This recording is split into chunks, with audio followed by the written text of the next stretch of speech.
जीने का है 4 दिन, बाकी है बेकार दिन। जाए जाए जाए जाए, एक बार जाए जवानी, फिर ना आए। हेलो दोस्तों। तो चलिए, आप लोग सोचते होंगे कि अचानक से मुझे क्या हो गया और मैं ये सलमान खान का ये गाना क्यों गाने लगा। तो कुछ रीजंस है इसके पीछे। आप लोगों ने गाना को सुना होगा और आप लोगों ने अपने समय में भी इस गाने को सुना होगा बहुत बार। तो चलिए, हम लोग आज पढ़ेंगे class 12th semester 4 English B का अगला कविता, यानी कि सोनेट 73। सोनेट 73 के जो पोएट हैं वो है विलियम शेक्सपियर। काफी रिनोन, मतलब बहुत ही जाने माने इंग्लिश पोएट हैं विलियम शेक्सपियर। सोनेट, सोनेट जो है, ये देखिए यहाँ पे सोनेट के बारे में थोड़ा सा हम बताएं तो ये जो सोनेट है, इन्होंने कुल 154 यानी कि टोटल 154 सोनेट लिखे हैं, जिसमें से 126 जो सोनेट है इन्होंने फेयर यूथ को डेडिकेट करके लिखा है, फेयर यूथ। और जो 28 इसके बाद 126 के बाद जो 127 से 124 तक है, उन्होंने ये डार्क लेडी को मतलब डेडिकेट करके लिखा हुआ है। ऐसे सोनेट के बारे में और विस्तार से जानते हैं हम लोग। इसको काफी सारा राइम्स होता है इसमें। और सोनेट जो है 14 लाइन का होता है, 14 लाइन यानी कि 14 लाइन का बना होता है सोनेट। कई पोएट जो है इसे 8 लाइन का और 6 लाइन दो पार्ट में लिखते हैं। कई पोएट इसे क्वाड्रेंट के तौर पे यानी कि 4-4 लाइन का 3 भाग और एक लास्ट में कपलेट बोला जाता है, 2 लाइन लिखते हैं। माने 14 लाइन का सोनेट होता है। तो आइए, आपके जो सिलेबस में है सोनेट 73, ये जो है फेयर यूथ को डेडिकेट करके लिखा गया है। इसमें काफी सारी कंट्रोवर्सी है कि विलियम शेक्सपियर ने अपने प्रिय मित्र, अब वो मित्र कौन है इसमें काफी सारी कंट्रोवर्सी है। इसमें एक WH भी माना जाता है, ठीक है, विलियम हॉवर्ट न ऐसे ही कुछ हैं। तो खैर, ये कंट्रोवर्सी से हम लोग बाहर निकले और हम ये मान के चले कि उन्होंने सोनेट 73 अपने प्रिय अपने प्रिय यानी कि अपनी प्रेमिका को डेडिकेट किया है। हमें इस कविता के माध्यम से, इस पोएम के माध्यम से विलियम शेक्सपियर ने क्या बताना चाहा है उसको हम लोग जानेंगे। तो चलिए, बिना देर किए हुए शुरू करते हैं। इस कविता में हम लोग ये देखेंगे कि किस प्रकार पोएट ने अपनी प्रेमिका यानी कि अपनी प्रिय, अपने मित्र, जो आप समझिए, उनसे कहा है कि मतलब इस तरह का थीम है। इसके बैकग्राउंड को समझते हैं कि पोएट विलियम शेक्सपियर जो हैं वो अपने प्रिय के साथ कहीं दूर घूमने के लिए जाते हैं, जंगल में या आप कहीं समझिए, जहां पर वो अपने प्रिय को यह दिखाते हैं और यह बताते हैं कि देखो, जिस तरह से इस पेड़ के पत्ते झड़ रहे हैं, जिस तरह से यह पेड़ अपनी सुंदरता को खो रहा है, ठीक इसी प्रकार मैं भी अपनी युवावस्था यानी कि अपनी जवानी को धीरे धीरे क्या करूंगा, खो दूंगा। और एक दिन मैं मृत्यु के समीप चला जाऊंगा, मौत के समीप, मौत के नजदीक चला जाऊंगा और मेरी मौत हो जाएगी। इससे पहले मेरे पास और तुम्हारे पास बहुत कम समय बचा है, इसलिए मेरी जान, तुम मुझे जितना चाहो उतना अधिक प्यार कर लो, यानी कि प्रेम कर लो। तो कुल मिलाकर यही थीम है। और चलिए, हम लोग देखेंगे। शुरू में मैंने गाना गाकर बता दिया इस कविता का थीम। अब जब इस कविता को मैं खत्म करूंगा तो आप बताइएगा कमेंट बॉक्स में कि ये गाना जो है बिल्कुल इस कविता के ऊपर फिट है कि नहीं, ठीक है। तो चलिए, बिना देर किए हुए शुरू करते हैं इस सोनेट को। 14 लाइन का सोनेट होगा और ये जो है क्वाड्रेंट में लिखा हुआ है। चलिए, हम देखते हैं यहाँ पे और पढ़ते हैं, समझते हैं, ध्यान से समझिएगा। क्या कहते हैं विलियम शेक्सपियर? कहते हैं, that time of the year, साल का वो समय, that time of the year, साल का वो समय, दाऊ, दाऊ जो है यहाँ पर, ये जो है ये अर्किक, मतलब लैटिन, लैटिन बोलिए या इटालियन, ठीक है, वो शब्द है जिसको अर्किक इंग्लिश में लिखा गया है। मिस्ट यानी कि साल का वो समय, दैट टाइम ऑफ ईयर, साल का वो समय, दाऊ, दाऊ यानी कि तुम। मिस्ट, मिस्ट का मतलब हो सके, हो सके नहीं बोलते, मे बी को उसको आर्किक इंग्लिश में लिखा गया है मिस्ट। तो साल का वो समय जब तुम हो सके मुझ में देखोगी, in me behold that time of the year thou mayst in me behold, साल का वो समय तुम मुझ में देखोगी, हो सके तो साल का वो समय तुम मेरे अंदर देखोगी। ये कह रहे हैं पोएट अपनी प्रिय से, अपनी प्रेमिका से, कि that time of the year thou mayst in me behold, साल का वो समय जब तुम मुझ में देखोगी, यानी कि साल के दौरान एक ऐसा समय आता है, हर साल में एक ऐसा समय आता है जो समय तुम मेरे अंदर देख पाओगी। ध्यान से सुनिएगा क्या कहते हैं। ये नहीं कहते हैं कि साल में तुम मुझे देखोगी, साल में आने वाला एक समय ऐसा होता है, कौन सा समय वो हम लोग आगे पढ़ेंगे। साल में आने वाला एक समय ऐसा होता है, उस समय को तुम मेरे अंदर देखोगी। That time of the year, साल का वो समय, दाऊ तुम, मेस्ट हो सके, इन मी बिहोल्ड मुझ में देखोगी। व्हेन येलो लीव्स, जब पत्तियां क्या पड़ जाएंगी, पीले रंग की, यानी कि पत्तियां पीली पड़ जाएंगी। इसका मतलब ऐसा नहीं है कि कभी को जॉन्डिस हो गया है उनकी नजरों को, ऐसा कुछ नहीं है। व्हेन येलो लीव्स, यानी कि जब पेड़ पे पत्तियां पीली हो जाएंगी, और नन, या फिर पेड़ पर पत्तियां ही नहीं रहेंगी, और फ्यू, या फिर कुछ पत्तियां रहेंगी, डू हैंग, और लटकती हुई झूलती हुई पेड़ों से वो लटकी रहेंगी। यानी कि विलियम शेक्सपियर यहां बताना चाहते हैं कि साल के उस समय तुम मुझ में, उस समय को तुम मेरे अंदर देखोगी जब येलो लीव्स, यानी कि पत्तियां पीली पड़ जाएगी। यहां पर यह बताया जा रहा है कि किस प्रकार एक सुंदर सा वन या फिर पेड़ अपनी सुंदरता को खो रहा है। साल में एक समय, बसंत ऋतु के समय, एक ऐसा समय आता है जब पेड़ पौधे अपनी सुंदरता को खोने लगते हैं, उनकी पत्तियां पीली पड़ जाती है, पेड़ झड़ने लगते हैं। वो अलग बात है कि पुनः उसमें नए पत्ती उगते हैं, लेकिन वो कह रहे हैं कि साल का वो समय तुम मुझ में देखोगी जब पेड़ की पत्तियां क्या हो जाती है, पीली पड़ जाती हैं, या फिर पेड़ में पत्तियां ही नहीं रहती है, या फिर कुछ पत्तियां रहती हैं जो झूलती हैं, लटकती हैं। यानी कि यहाँ पर विलियम शेक्सपियर ने अपने जीवन के बारे में बताया है कि साल में वो समय को देखोगी जिस समय मेरी जो युवा अवस्था है, मेरी जो जवानी है, वो धीरे धीरे क्या हो जाएगी, ढल जाएगी। Upon the boughs which shake against the cold, upon the boughs, यानी कि जो पेड़ की शाखाएं हैं उन पे पत्तियां झूलेंगी, लटकेंगी, यानी कि वो पेड़ अपनी सुंदरता को खो रहा होगा। जिस प्रकार वो पेड़ अपनी सुंदरता को खो रहा होगा, ठीक उसी प्रकार मैं भी अपनी जवानी को खो दूंगा, अपनी युवा अवस्था को खो दूंगा। विच सेक अगेंस्ट द कोल्ड, और यहां पर विलियम शेक्सपियर कहना चाहते हैं कि जिस प्रकार ठंड से वो पेड़ की पत्तियां क्या हो जाती है, हिलने लगती है, जिस प्रकार यहाँ पे कोल्ड, कोल्ड का तात्पर्य यहाँ पे मृत्यु से है, कि मृत्यु की आहट को सुन करके जैसे लोग कांपने लगते हैं, तो ठीक इसी तरह से विलियम शेक्सपियर कहते हैं कि मैं भी मौत का नाम सुन करके कांपने लगता हूँ, भयभीत हो जाता हूँ। ठीक है, मौत का नाम सुन के भय, लेकिन फिर भी यह वास्तविकता है, यह सच्चाई है कि एक ना एक दिन अब वो समय आ गया है जब मैं भी मृत्यु के समीप जा रहा हूं, मेरा भी एक दिन मौत हो जाएगा। विलियम शेक्सपियर कहते हैं अपने प्रिय से कि देखो, साल का वो समय जब तुम मुझ में देखोगी, जिस तरह से पेड़ अपनी सुंदरता को खो देता है, उस प्रकार मैं भी अपनी युवा अवस्था यानी कि जवानी को खो करके धीरे धीरे मैं मौत के करीब चला जाऊंगा। बेयर, बेयर यानी कि शून्य, शून्य यानी कि एक तरह से सुनसान। र्यूंड यानी कि र्यूंड का मतलब पूरा बर्बाद, जो ध्वस्त है, ध्वस्त बोलते हैं ना, बर्बाद।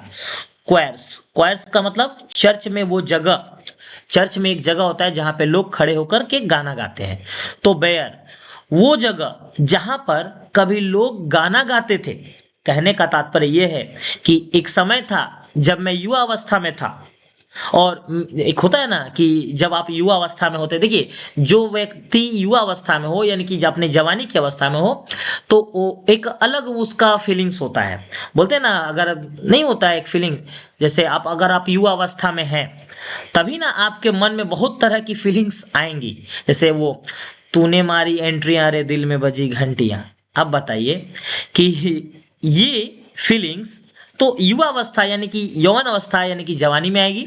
तो बेयर रियून्ड क्वायर्स, जहां पर अब कुछ नहीं बज रहे हैं, where late the sweet bird sang, जहां पर बहुत पहले पंछी गाना गाया करते थे।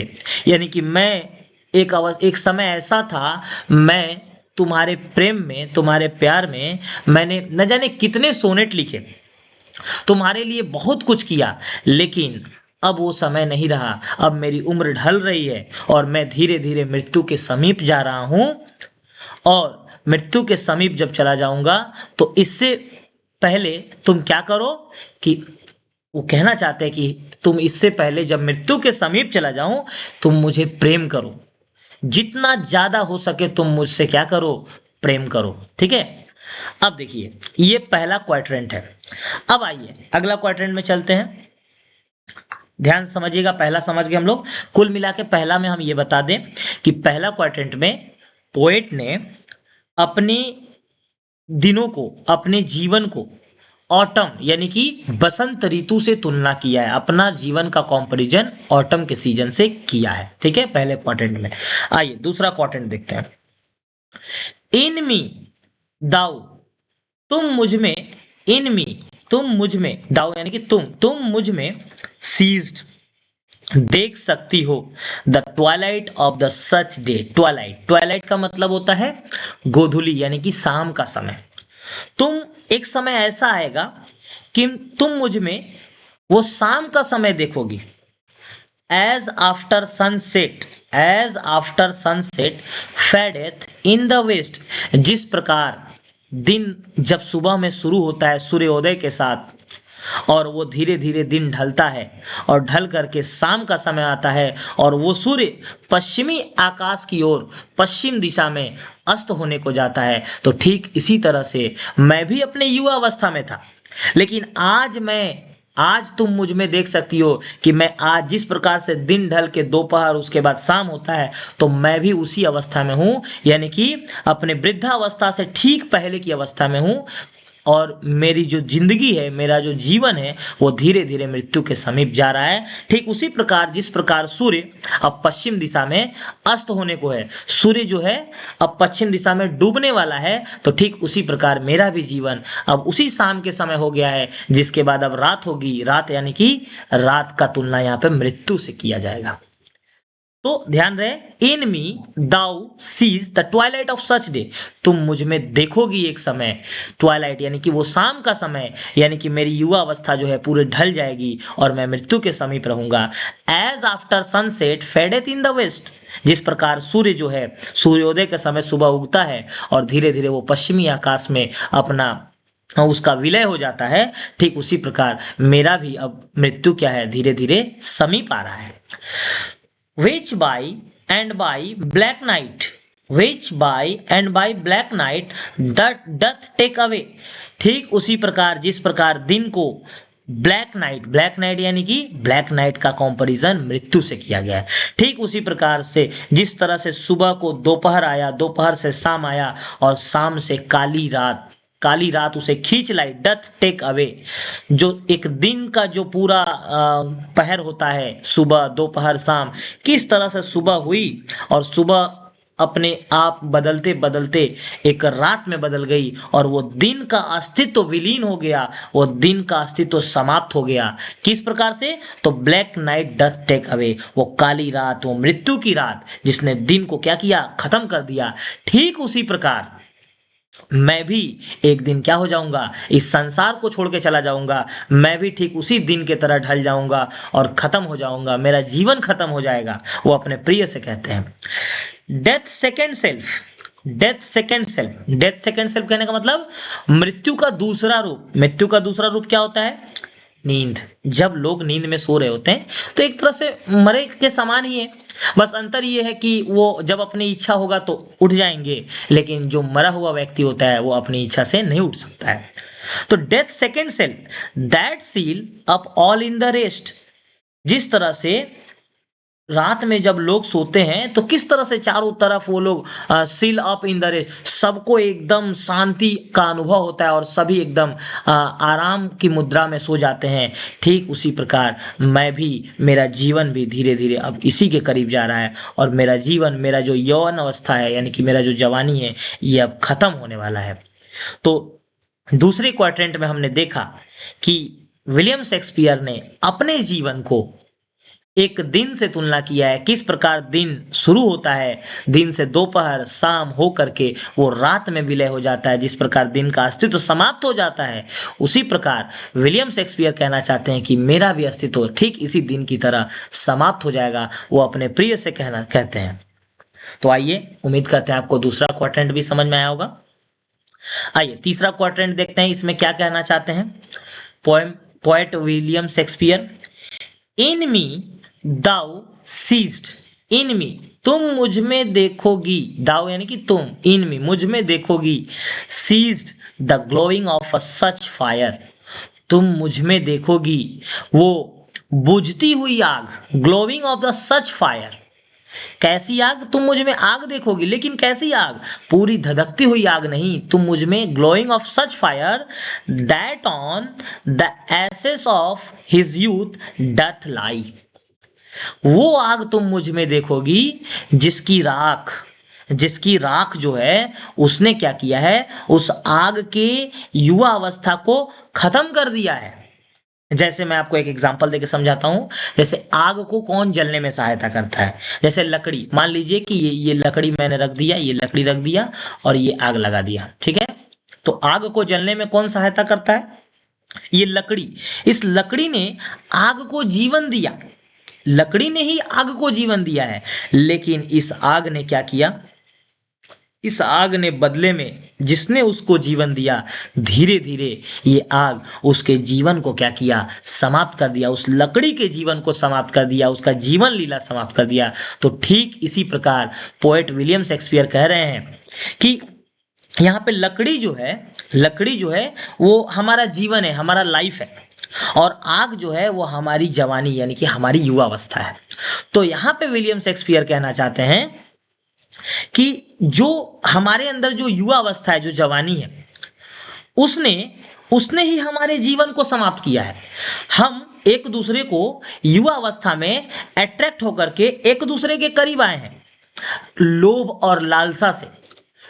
और लालसा ने हमारे जीवन को क्या किया है, समाप्त कर दिया है। हम जब बड़े हुए, हमारे अंदर लोभ आया, लालसाएं आई कई तरह की, ठीक है, इच्छाएं आई, और उसी इच्छाओं ने हमारे जीवन को क्या किया है, समाप्त कर दिया है। ठीक उसी प्रकार जिस प्रकार ये ये आग ने लकड़ी को क्या किया है, समाप्त कर दिया है। ठीक है, तो उम्मीद करते हैं आपको समझ में आया होगा अच्छी तरह से।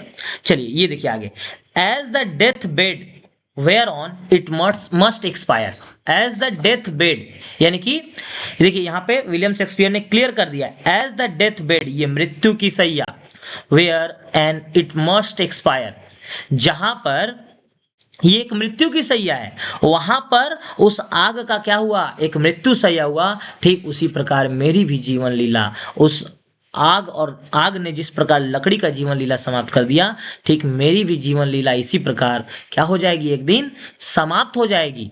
मेरी भी युवा अवस्था ढल जाएगी, और ढल ही रही है, अब मैं मृत्यु के समीप ही हूं। आगे देखिए, consumed with that which it was nourished by, consumed माने उसको पूरा कंज्यूम्ड कर लेना, उसका उपभोग कर लेना, उसको खत्म कर देना, यानी कि उस आग ने पूरी तरह से कंज्यूम्ड कर लिया, किसे, with that which it was nourished by, यानी कि वो आग जिसने इस लकड़ी को, जिस लकड़ी ने उसे जन्म दिया, उसे संजोए रखा, उस लकड़ी का जीवन लीला उस आग ने ही खत्म कर दिया। और ये वास्तविकता है, आप जिसके लिए अपने जीवन में सब कुछ करेंगे, वो आपको खत्म कर देगा, वो आपकी सारी उम्मीद और इच्छाओं पर पानी फेर देगा। तो वही यहाँ पर पोएट कहना चाहते हैं कि जिस लकड़ी ने आग को सहारा दिया, उस आग ने उस लकड़ी को खत्म किया। ठीक उसी प्रकार हमारे जीवन में जो हमारे युवा अवस्था है, वो लोभ लालसा, उस लोभ लालसा के लालच में आकर के हम एक दूसरे के समीप आए, और उसी लोभ लालसा ने हमारे जीवन को क्या किया, समाप्त कर दिया। तो उम्मीद करते हैं आपको तीसरा क्वाड्रेंट भी समझ में आया होगा अच्छी तरह से। तो चलिए अब फाइनली दो लाइन जिसको हम लोग कपलेट बोलते हैं, और इस कपलेट के साथ खत्म करेंगे। क्या कहते हैं विलियम शेक्सपियर अंत में। और इन तीन जो क्वाड्रेंट हम लोग पढ़े हैं उसमें क्या हुआ, पहले क्वाड्रेंट में हमने देखा कि उन्होंने जीवन को बसंत ऋतु से तुलना किया है, दूसरे में उन्होंने अपने जीवन को एक ढलती हुई शाम से तुलना किया है, और तीसरे क्वाड्रेंट में उन्होंने एक बुझती हुई आग से तुलना किया है। तो अंत में वह अपनी प्रेमिका से क्या कह रहे हैं, कहते हैं कि हे मेरी जान, हे प्रिय, तुम देखो जिस प्रकार वो पेड़ अपनी सुंदरता को खो रहा है। स्टार्टिंग से मैं आपको एक बार रिकॉल करता हूं।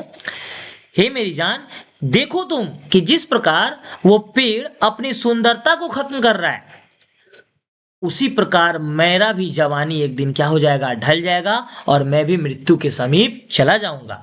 जिस प्रकार उस शाम यानी कि उस रात ने उस दिन के अस्तित्व को समाप्त कर दिया, दिन से दोपहर, दोपहर से शाम, शाम से उस रात ने दिन के अस्तित्व को समाप्त कर दिया, ठीक उसी प्रकार मेरी भी जीवन लीला समाप्त हो जाएगी एक दिन। और जिस प्रकार उस आग ने उस लकड़ी के जीवन को समाप्त कर दिया जिसने उसे सहारा दिया था, ठीक उसी प्रकार मैं भी इस दुनिया से चला जाऊंगा, क्योंकि मेरा भी समय हो चुका है, मेरी भी जवानी ढल चुकी है। तो कहते हैं कि सोना तुम क्या करो, क्या करो, ये देखिए दिस दाउ यानी कि परसिस्ट, ये भी आर्किक इंग्लिश है।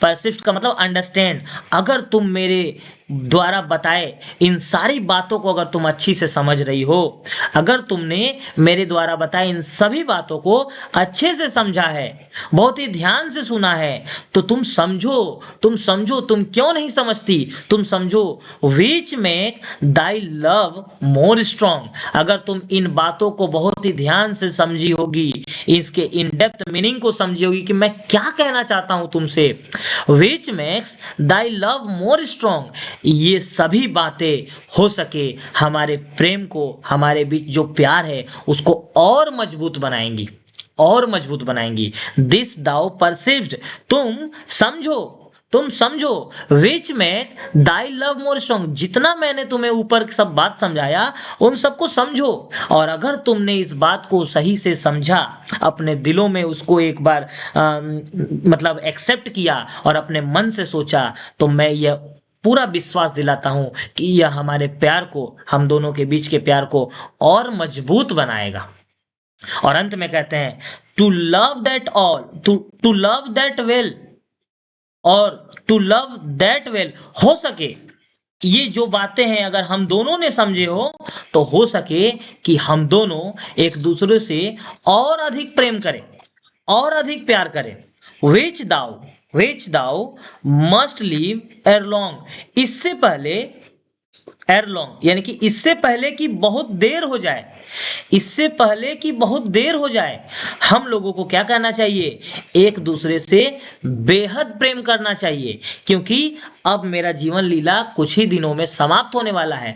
तो मैं चाहता हूं कि मेरा जीवन समाप्त हो जाएगा, तो इसलिए आओ हमसे क्या करो, प्रेम करो, जितना ज्यादा से ज्यादा हो सके हमसे क्या करो, प्यार करो, क्योंकि अब यह समय अधिक दिन तक रहने वाला नहीं है, हमारी जीवन लीला समाप्त हो जाएगी। तो कुल मिलाकर के यह एक विलियम शेक्सपियर का लिखा हुआ फेयर यूथ को डेडिकेट किया हुआ एक पोएम है, जो कि बहुत ही शानदार रहा। इसके ऊपर बहुत सारे कंट्रोवर्सी हैं कि इन्होंने किसको लिखा, लेकिन ये हम मान के चलते हैं उन्होंने अपने प्रियतम जिसको भी लिखा है, वो इन्होंने इस तरीके से अपने जीवन को बताना चाहा है। तो उम्मीद करते हैं कि आपको अच्छी तरीके से समझ में आया होगा। तो देखिए, मैंने वो गाना कुछ गलत नहीं गाया था कि जीने के है 4 दिन, बाकी है बेकार दिन, जाए जाए एक बार जाए जवानी फिर ना आए। तो कहने का मतलब इससे हमसे क्या संदेश मिलता है, क्या शिक्षा मिली इससे शिक्षा मिली pluck the day. Pluck the day English में अगर बोले तो प्लग द डे का मतलब हर दिन खुल के जियो, हर दिन आज के दिन को, आज के एंजॉय को कल के ऊपर मत टालो। हर दिन महत्वपूर्ण है हमारे जीवन में, और जो दिन आपको मिल रहा है वो अपने प्रिय साथी के साथ, प्रिय साथी के साथ जो दिन हम लोग बिताते हैं वो दिन बहुत ही महत्वपूर्ण, बहुत ही मतलब जीवन का एक महत्वपूर्ण अध्याय माना जाता है। विलियम शेक्सपियर ने ये बताना चाहा है कि ये दिन अब वापस लौट के नहीं आने वाले हैं। एक ना एक दिन हम मृत्यु के समीप चले जाएंगे, एक ना एक दिन हम इस संसार को छोड़ देंगे। इसीलिए अपने प्रिय के साथ, अपने जो भी आप जिससे प्रेम करते हैं उसके साथ हर दिन खुल के जियो। आज के दिन को कल के ऊपर न टाला जाए और खुल के जियो, साथ में जियो, ये बताना चाहते हैं विलियम शेक्सपियर। ये नहीं कि दिन भर वो चैटिंग करें और ये करें, नहीं, खुल करके जियो, एक दूसरे को समझो कि हमारे पास अधिक समय नहीं है, इसलिए हम एक दूसरे को जितना अधिक से अधिक प्यार दे सकें उतना ही अच्छा होगा हमारे लिए। तो उम्मीद करते हैं कविता आपको अच्छी तरह से समझ में आई होगी, और अगर समझ में आई होगी तो प्लीज़ कमेंट बॉक्स में बोलें। अगर अच्छा लगा तो मुझे मोटिवेशन मिलेगा, और जल्दी ही अगला कविता का वीडियो अपलोड किया जाएगा। इसके साथ अगर ये पीडीएफ चाहिए, इसमें क्वेश्चन आंसर्स भी हैं, देखिए 2 मार्क्स का, इसके अलावा 6 मार्क्स के भी क्वेश्चन आंसर हैं। तो आपको टेलीग्राम चैनल में जुड़ जाना होगा। नीचे डिस्क्रिप्शन बॉक्स में टेलीग्राम चैनल का लिंक है, उसमें जुड़ जाइए। और इस प्रकार से आपको सभी इंग्लिश का चैप्टर मैं कोशिश करूंगा धीरे धीरे करा देने का। तो मिलते हैं, तब तक के लिए टाटा बाय बाय।